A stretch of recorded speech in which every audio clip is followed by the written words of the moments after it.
Hello, and welcome to week 2 of our class, Principles of Management. I am in St. Louis with my grands, so if you hear some noise in the background, just ignore it. Yes, I'm in St. Louis with my grands. I'm an old guy. And today's assignment, when we get to that, we'll discuss old guys and old gals. Before that, though, I want to just cover a couple of things about this session that you want to be sure of. Going to look first at the module for week 2. Let's just get rid of this. It's going away, going away. And week 2, we have our reading, and then we have 3 chapters that we're doing, 3, 4, and 5. And notice that in 3 and 4, you have this Learn It section. These are graded, assigned, part of your mind tap process. You have to do those, and they factor into your grade. Chapter 3, Organizational Environments and Cultures, deals with a couple of different aspects. When we think of environment, so often in today's world, we think of climate, and sure, climate is an environment. In fact, climate is the environment in which we all live. But environment in a more general sense includes that framework within which you do whatever it is you're doing. Your company has an environment that it works in. Right now, you are working in the environment of an education and the school. If you live on campus and you are on a sports team and you do your studies like you should, then you are in that school time environment. I am in a totally different environment than normal. I'm in St. Louis with my grandkids, staying at their house, doing their things with them. That's a totally different environment. And so in businesses, as we read through chapter 3, we see that there are a couple of different environments. It's that general area in which we work that includes our interactions with customers, with suppliers, with all of those outside factors that become our environment. And then there is the interior environments, or the organizational culture that we deal with. And your text deals with some of those technological, sociological, political, and legal different exterior environments, and then cultural change, creation, and success, and how a organization looks. In chapter 4, you're dealing with ethics and social responsibility. And I hate to say it, it just seems like the more we get, further we get in our current society today, ethics and social responsibility is just glaring, a glaring issue. And it's hard for somebody my age who's lived through a lot of different things, to grapple with some of the things that you guys have to mess with, and that you're going to have to mess with as you live out in the corporate world, however you do that. And then, so those are kind of more organizational things. And sure, as a manager, you may or may not deal with those. Okay, so when I was working at McDonald's, I was a low line, and you read about the team managers, the team leaders in the last chapter. I was a shift manager. And so the morning shift, I would open up the store go in at 5 and start flipping switches and counting sausages and all that stuff, and had a team of 4 peeps that would come together, and by 6 o'clock we were serving coffee and breakfast out the window, and some people working. So I was at that level, and that was a part-time job for me. I was actually working in a local church doing church ministry. And my boss, the guy that hired me, my great friend Greg Lepat, wanted me to consider being a manager. He thought I would be a great manager. And of course, time, people skills and time management, all those kinds of things, but that really wasn't what I was thinking about. I was thinking about getting the biscuits made and making sure that the sausages were ready to go. All these little things. I did things that kind of helped the culture of the company that we worked with. But Greg was this guy who looked at all of the environments. And you think about McDonald's as a business and how um, they have to interact with so many different entities to keep their businesses going. One example of that was a promo that we did, and it was a citywide promo. And Greg really came up with the idea, did the commercials that went out to the different McDonald's franchises, and it was basically a contest that was designed as a competition between the different stores, and they would have a secret shopper come through, drive through with a specific order of like a sausage biscuit, like a very basic order, 3 items. And they would time from the time they placed their order to the time they got the sack handed to them, that was timed. And on a business level, of course, we really were thinking about that. We never knew who that was going to be. We were popping them through there, just getting them through. All of our orders were going fast. And there were stores that didn't grab that idea or didn't have that same culture, and they didn't really enter into the spirit. Long and short of that was that our store won the competition. Now, Greg had 5 stores, but it was this store that I worked at that won the competition. I got a $1,500 bonus for winning, being part of the team that won that competition. Pretty nice deal.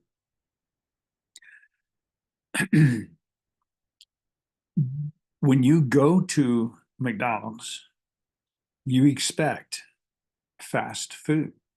You don't expect to stand in line for very long. You go to a drive-through. If you go to Chick-fil-A or an Arby's, and I don't know how many times in my life I've been standing somewhere and in line, and I just think to myself, well, this ain't McDonald's.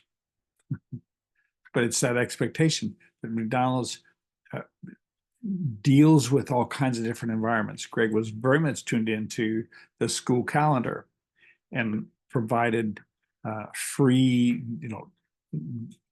5-gallon containers of orange drink for a lot of school events. They were very cognizant of buses coming through after competitions, and they were just in sync with the entire town, events happening and how they could. All right, that's all environmental stuff. Ethics and social responsibility, again, how that plays out in the big life. How your ethics guide your decision process. I read an article this morning about a school superintendent who had made decisions about the Bible being in classrooms. And some of his former students, people who graduated in the last 3 or 4 years, say that when he was teaching in the classroom, they had no idea how he stood on things. As a teacher, he felt that it was an ethical position for him to not let children know, not let the students know where he stood on things, so that he didn't influence their thinking. Now, as a politician, he's making these rules that frame how students, that whole thing. It's crazy. Well, let me move this because I want to close out. Okay. Social responsibility. What is the social responsibility of your company? Go to Wikipedia and read about an oil spill in a town just outside of St. Louis, Missouri, and the town is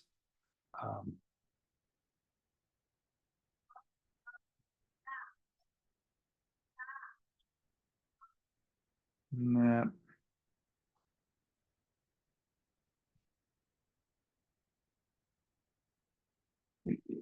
Known for uh, in the early 70s, Tiny Beach, I want to say Tiny Beach, look up look up Verona, Verona. Um, a company that was doing fertilizer and had waste materials, and the processes back in the 70s that they went through to dispose of the waste material, which in the 80s, uh, in 1982, basically caused an entire town to be evacuated and wiped out. And then how back in the 90s, then they're reflecting still on that whole episode of life. Finally, in chapter 5, we start turning to the actual roles of managers in companies. And there's a lot about starting with the decision planning and decision making. I want to look at, um, sorry, uh, in chapter 5, and then 6 is organizational strategy, 7, innovation and change, 8, global management, 6, 7, 8 are next week. 5 is this week, planning and decision making. And then within that, you have um, SMART goals, setting goals, and those would include SMART goals. What am I doing? Pitfalls of planning, tracking your progress, all kinds of different ways that you go about the planning process. Now, this chapter is going to be beneficial to you, not just for management when you get out of school. This chapter is going to be beneficial to you right now. How do you manage your time? Some of you have been in class with me. I've talked about a different planning process. How are you managing your time? How are you getting things done? What are your goals? And these things, I tell you, I didn't learn about these until I had been out of school probably 5 to 10 years, and begin to change my life. If I had read this chapter, I was not a business major in my first degree, my life would be totally different. I have a great life, but there would be different trajectories if I had read this chapter at that point. So really be diligent about that chapter and lean into it. I want to get for just a second as we look at the winding down to the discussion. I've read some of your discussions from this week, and it looks like pretty good. Kudos to every one of you for getting your first line comments done in time. There's 2 articles here in the discussion that you read about older employees and graying America. Both of those have impacts that could be addressed in the context of either business environments or ethical and social responsibilities, and to a great degree in the planning processes and decision-making process. So the question here is, based on what you know so far from the text, what impacts does the graying of America have on business regarding their product or service offerings? And then what goods and services might be negatively or positively affected by this demographic shift? Okay. The population is getting older. Not as many babies being born. Things that are happening. We live longer than we ever have lived before. And after you've read these articles and you get into the discussion should key in on one of those or 2 or 3 of those different chapters that we've read. How does it look for you to deal with if you're looking at the exterior environments? How does it look to deal with the graying population in those exterior environments? How do you deal with that as a manager? If you're looking about ethics or social responsibility, understand that s- older people have a different ethical position than many of the younger people. And we see social responsibility in a different way. Um, and then as far as planning is concerned, um, what are ways that those impact um, you? Okay, so those are the things you're going to be looking at, you're going to be thinking about as you um, read this week and deal with the stuff that you're dealing with and interact with each other. Pretty much pretty much everybody has now chosen a mate for the final paper, and you have submitted your topic suggestions. If you have not done so, it's time to do so. Um, I'm looking for a picture that I have that flows around, and I just don't have it here. It's a reminder. It's me holding a coffee cup,